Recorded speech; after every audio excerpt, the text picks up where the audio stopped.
Përshëndetje të gjithëve, në takimin e sotëm do të flasim për përdorimin e energjisë gjeotermale në botë.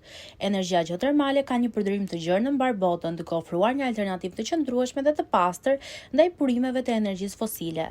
Së bashku do të përmendim disa aspekte interesante të përdorimit të saj në vende të ndryshme në mbar botën, duke nisur me Islandën. Islanda është një nga liderët global në përdorimin e energjisë gjeotermale, ku mbi 90% e shtëpive ngrohen me këtë energji. Gjithashtu, Islanda përdor energjinë gjeotermale për prodhimin e rreth 30% të energjisë elektrike. SBA, Shtetet e Bashkuara kanë kapacitete të mëdha për prodhimin e energjisë gjeotermale, kryesisht në Kaliforni, ku ndodhet parku më i madh gjeotermal në botë. Ky rajon mund të prodhojë deri në 2.5 gigawatt energji, që është një pjesë e konsiderueshme e kërkesës për energji elektrike të shtetit.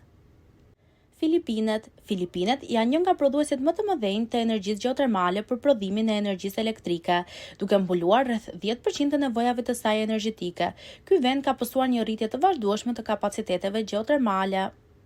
Turqia ka shfrytzuar burimet e saj të pasura gjeotermale për ngrohje dhe energji elektrike, dhe që nga vitet 2000 ka pësuar një rritje të madhe në ndërtimin e centraleve gjeotermale. Ky vend gjithashtu ka ndihmuar në zhvillimin e ngrohjes gjeotermale për përdorim në sektorin e bujqësisë dhe ngrohjen e shtëpive.